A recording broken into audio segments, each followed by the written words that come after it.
নমস্কাৰ বন্ধু বান্ধৱীসকল, আজিৰ ভিডিঅ'টোৰ যোগেদি আমি জানিম 2026 চনত চন্দ্ৰগ্ৰহণ কেইটা আছে, কেতিয়া চন্দ্ৰগ্ৰহণ লাগিব, ইয়াৰ সম্পূৰ্ণ সময়সূচী আৰু এই চন্দ্ৰগ্ৰহণ ভাৰতত দৃষ্টিমান হ'বনে নাই। এই ভিডিঅ'টো আপোনালোকে শেষলৈকে চাব, কাৰণ শেষত মই আপোনালোকক জনাম এই চন্দ্ৰগ্ৰহণৰ সময়ত কি কাম কৰিব লাগিব আৰু কি কাম মৰি গ'লেও কৰিব নালাগিব। মনোযোগ সহকাৰে ভিডিঅ'টো শেষলৈকে চাবলৈ একেবাৰে নাপাহৰিব। যদি ভিডিঅ'টো ভাল লাগে লাইক এটা কৰি আমাৰ মনোবল বঢ়াব আৰু আপোনালোকৰ বন্ধুবৰ্গৰ লগত শ্বেয়াৰ কৰি তেওঁলোককো উপকৃত কৰিব। এতিয়া আমি জানি লওঁ আহক চন্দ্ৰগ্ৰহণনো কি। যেতিয়া পৃথিৱী সূৰ্য আৰু চন্দ্ৰৰ মাজত আহি পৰে আৰু চন্দ্ৰ পৃথিৱীৰ ছাঁৰ ঢাক খাই পৰে, তেতিয়াই হয় চন্দ্ৰগ্ৰহণ। এটা কথা আপোনালোকে সদায় জনাটো উচিত যে চন্দ্ৰগ্ৰহণ সদায় পূৰ্ণিমা তিথিতেই হ'ব, বেলেগ দিনত কেতিয়াও চন্দ্ৰগ্ৰহণ নহয়। সদায় চন্দ্ৰগ্ৰহণ পূৰ্ণিমাৰ তিথিত হয়। 2026 চনত কেইটা চন্দ্ৰগ্ৰহণ আছে? 2026 চনত মুঠতে দুটা চন্দ্ৰগ্ৰহণ আছে। এটা ভাৰতবৰ্ষত দৃশ্যমান হ'ব আৰু আনটো ভাৰতবৰ্ষত দৃশ্যমান নহ'ব। এতিয়া আহক আমি জানি লওঁ এই চন্দ্ৰগ্ৰহণৰ সম্পূৰ্ণ সময়সূচীৰ কথা। কোনটো চন্দ্ৰগ্ৰহণ আমাৰ দৃশ্যমান হ'ব আৰু কোনটো চন্দ্ৰগ্ৰহণ দৃশ্যমান নহ'ব। বছৰৰ প্ৰথম চন্দ্ৰগ্ৰহণ হ'ব মাৰ্চ মাহৰ 3 তাৰিখে আৰু এইদিনা পৰিছে মঙলবাৰ। এই গ্ৰহণৰ নাম হ'ল আংশিক চন্দ্ৰগ্ৰহণ। এই চন্দ্ৰগ্ৰহণ ভাৰতত দৃশ্যমান হ'বনে নাই আপোনালোকে জানেনে? এই চন্দ্ৰগ্ৰহণ ভাৰতত দৃশ্যমান হ'ব। আহক এতিয়া আমি জানি লওঁ সম্পূৰ্ণ সময়সূচীৰ কথা। চন্দ্ৰগ্ৰহণ আৰম্ভ হ'ব 3 মাৰ্চৰ দুপৰীয়া প্ৰায় 2:14 পৰা। আংশিক গ্ৰহণ আৰম্ভ হ'ব 3:20 পৰা। গ্ৰহণৰ শীৰ্ষ সময় হ'ব সন্ধ্যা 5:04। আংশিক গ্ৰহণ সমাপ্ত ঘটিব 6:47 আৰু সম্পূৰ্ণ গ্ৰহণ সমাপ্ত ঘটিব 7:53। এই সময়খিনি অত্যন্ত মূল্য সময় বুলি ক'ব পৰা যায়। এই গ্ৰহণ সন্ধ্যাৰ সময়ত ঘটিব যিহেতু, সেইকাৰণে ভাৰতৰ বহু ঠাইত এই চন্দ্ৰগ্ৰহণ দেখিবলৈ পোৱা যাব। সেইকাৰণে চন্দ্ৰ উদয়ৰ লগে লগে ভাৰতৰ বহু ঠাইত এই চন্দ্ৰগ্ৰহণ আপোনালোকে নিশ্চয় দেখিবলৈ পাব। আহক এতিয়া আকৌ এবাৰ মই আপোনালোকৰ এই সময়সূচীৰ বিষয়ে জনাই দিছোঁ। মাৰ্চ মাহৰ 3 তাৰিখ মঙলবাৰে হ'ব এই চন্দ্ৰগ্ৰহণ। বছৰৰ প্ৰথম চন্দ্ৰগ্ৰহণ হ'ব আংশিক চন্দ্ৰগ্ৰহণ আৰু এই চন্দ্ৰগ্ৰহণ ভাৰতত দৃশ্যমান হ'ব। চন্দ্ৰগ্ৰহণ আৰম্ভ হ'ব দুপৰীয়া প্ৰায় 2:14 পৰা। আংশিক চন্দ্ৰগ্ৰহণ আৰম্ভ হ'ব 3:20 আৰু শীৰ্ষ চন্দ্ৰগ্ৰহণ আৰম্ভ হ'ব বা শীৰ্ষ চন্দ্ৰগ্ৰহণৰ সময় হ'ব সন্ধ্যা 5:04। আংশিক গ্ৰহণ সমাপ্ত ঘটিব 6:47 আৰু সম্পূৰ্ণ গ্ৰহণ সমাপ্ত ঘটিব 7:53। এই চন্দ্ৰগ্ৰহণ সকলো ভাৰতীয় লোকে দেখা পাবলৈ সক্ষম হ'ব। কোনো ঠাইত দেখা পাবলৈ সক্ষম নহ'ব যদিও ভাৰতৰ বেছিভাগ জেগাতেই এই চন্দ্ৰগ্ৰহণ দৃশ্যমান হোৱা দেখিবলৈ পোৱা যাব। এই চন্দ্ৰগ্ৰহণ সন্ধ্যাৰ সময়ত হোৱাৰ কাৰণে শিশুসকলে, বৃদ্ধসকলে অতি সহজতে আকাশত দেখিবলৈ এই চন্দ্ৰগ্ৰহণ পাব। বিনা দূৰবীক্ষণ যন্ত্ৰৰেও এই চন্দ্ৰগ্ৰহণ আপোনালোকে স্পষ্টকৈ দেখিবলৈ পাব। কিছুমান ঠাইত চন্দ্ৰগ্ৰহণ অলপ ৰঙা দেখিবলৈ পোৱা যাব পাৰে আৰু কিছুমান ঠাইত চন্দ্ৰগ্ৰহণ সামান্যভাৱে দেখিবলৈ পোৱা যাব। শিশুসকলে বা বৃদ্ধসকলে অতি সহজতে এই চন্দ্ৰগ্ৰহণ চাব পাৰিব। বিনা দূৰবীণ বা বিনা কিবা দিও আপোনালোকে এই চন্দ্ৰগ্ৰহণ সুন্দৰভাৱে চাব পাৰিব। 2026 বৰ্ষৰ দ্বিতীয় চন্দ্ৰগ্ৰহণ হ'ব 28 আগষ্ট তাৰিখে আৰু এইদিনা হ'ব শুক্ৰবাৰ। এই চন্দ্ৰগ্ৰহণ হ'ব আংশিক চন্দ্ৰগ্ৰহণ।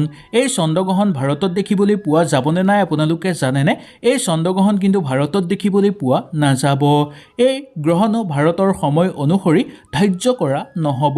সেইকাৰণে এই গ্ৰহণৰ কেতিয়াও সূতককাল আমাৰ ভাৰতত উপলব্ধ নহ'ব আৰু সূতককালত মানিবলগীয়া নিয়মবোৰ আমি নামানিলেও সুন্দৰভাৱে আমি চলি যাব পাৰিম। এই চন্দ্ৰগ্ৰহণ ভাৰতত দেখিবলৈ পোৱা নাযাব। সেইকাৰণে এই চন্দ্ৰগ্ৰহণৰ প্ৰভাৱ আমাৰ ওপৰত ইমান পৰাও দেখিবলৈ পোৱা নাযাব। সেই গতিকে ইমান চিন্তাৰ কাৰণ নাই বুলি ক'ব পৰা যায়। ধাৰ্মিক বিশ্বাস অনুসৰি যিটো চন্দ্ৰগ্ৰহণ ভাৰতত দৃশ্যমান হ'ব, সেই দৃশ্যমান চন্দ্ৰগ্ৰহণৰ সূতককালো লাগিব বা সূতককালো প্ৰযোজ্য হ'ব।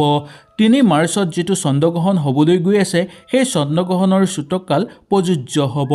সাধাৰণতে চন্দ্ৰগ্ৰহণৰ 9 ঘণ্টাৰ আগৰ পৰাই সূতককাল আৰম্ভ হয়, কিন্তু ইয়াৰ পিছৰ যিটো চন্দ্ৰগ্ৰহণ হ'ব 28 আগষ্ট শুক্ৰবাৰৰ তাৰিখে, এই চন্দ্ৰগ্ৰহণ ভাৰতত দেখিবলৈ পোৱা নাযাব। সেইকাৰণে এই চন্দ্ৰগ্ৰহণৰ সূতককাল আমাৰ ভাৰতত মান্য নহ'ব।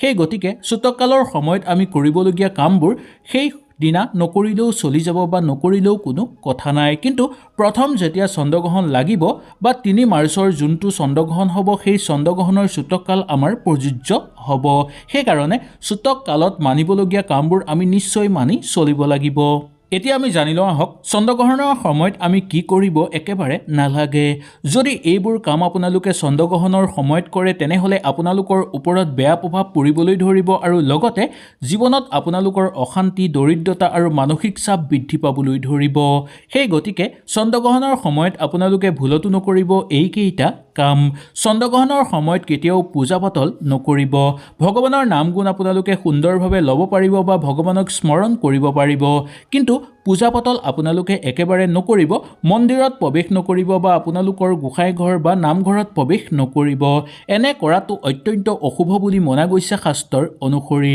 খাদ্য ৰন্ধা বঢ়া বা খোৱা বোৱা কৰাটো অশুভ বুলি মনা গৈছে এই চন্দ্ৰগ্ৰহণৰ সময়ত যদি খাদ্য ৰন্ধা বঢ়া বা খোৱা বোৱা কৰে তেনেহলে সেই খাদ্যৰ ভিতৰত গ্ৰহণৰ বেয়া ৰশ্মি প্ৰৱেশ কৰিব পাৰে আৰু সেই ৰশ্মিয়ে আপোনালোকৰ শৰীৰৰ ভিতৰলৈ গৈ ক্ষতি কৰিবলৈ চেষ্টা কৰিব সেই গতিকে চন্দ্ৰগ্ৰহণৰ সময়ত ৰন্ধা বঢ়াটো নকৰিবই খোৱা বোৱাও নকৰিব যদি আগতেই কিবা বস্তু আপোনালোকৰ ৰান্ধি থোৱা আছে তেনেহলে সেই ৰন্ধা বস্তুৰ ওপৰত তুলসী পাত দি তাত সুন্দৰভাৱে ঢাকি আপোনালোকে ৰাখিব চন্দ্ৰগ্ৰহণ শেষ হোৱাৰ পিছত আপোনালোকে গা ধুই সেই আহাৰখিনি গ্ৰহণ কৰিব পাৰিব মন্দিৰলৈ এই সময়ত কেতিয়াও আপোনালোকে যোৱাটো উচিত নহয় গৰ্ভৱতী মহিলাসকলে এই চন্দ্ৰগ্ৰহণ লাগি থকাৰ সময়ত ভুলতো বাহিৰলৈ নোলাব এতিয়া আমি জানিম চন্দ্ৰগ্ৰহণ শেষ হোৱাৰ পিছত আমি কি কৰিব লাগিব চন্দ্ৰগ্ৰহণ শেষ হোৱাৰ লগে লগে আমি গা ধুব লাগে গোটেই ঘৰত গংগাজল ছটিয়াব পাৰিলে বেছি ভাল পূজা ঘৰ আমি শুদ্ধ কৰিব লাগে বা পূজা ঘৰ আমি চাফা কৰিব লাগে ঈশ্বৰৰ নাম জপ ল'ব লাগে আৰু গোটেই ঘৰত ধূপ ধূনা জ্বলাবলৈ আমি চেষ্টা কৰিব লাগে এনেকৈ কৰিলে গ্ৰহণৰ যি ৰশ্মি আপোনালোকৰ ঘৰত প্ৰৱেশ কৰিছিল সেই ৰশ্মি আপোনালোকৰ ঘৰৰ পৰা বাহিৰ হৈ পৰিব আৰু আপোনালোকৰ ঘৰত এই ৰশ্মিয়ে কেতিয়াও ক্ষতি কৰিব নোৱাৰিব সেইকাৰণে গ্ৰহণ শেষ হোৱাৰ পিছতেই ঘৰৰ সকলো মানুহে গা ধোৱাটো অনিবাৰ্য আৰু লগতে গোটেই ঘৰত আপোনালোকে গংগাজল ছটিয়াই গোটেই ঘৰ পবিত্ৰ কৰি ল'ব পূজা ঘৰ আপোনালোকে শুদ্ধ কৰিব আৰু ঈশ্বৰৰ নাম জপ ল'ব এইদৰে বন্ধু বান্ধৱীসকল 2026 চনত মুঠ 2টা চন্দ্ৰগ্ৰহণ লাগিবলৈ গৈ আছে তাৰ ভিতৰত এটা দৃশ্যমান হ'ব ভিডিঅ'টো হয়তো চাগে আপোনালোকৰ উপকাৰী যেন লাগিলে তেনেহলে নিশ্চয় লাইক এটা কৰি আমাৰ মনোবল বঢ়াব আৰু আপোনালোকৰ বন্ধুবৰ্গ তথা আত্মীয়ৰ লগত এই ভিডিঅ'টো শ্বেয়াৰ কৰি তেওঁলোককো এই কথাখিনি জানিবলৈ সুবিধাটো দিব তেনেহলে আজিলৈ আপোনালোকৰ ওচৰৰ পৰা বিদায় লৈছো কালিলৈ পুনৰ আপোনালোকক লগ পোৱাৰ প্ৰতিশ্ৰুতিৰে আজিলৈ নমস্কাৰ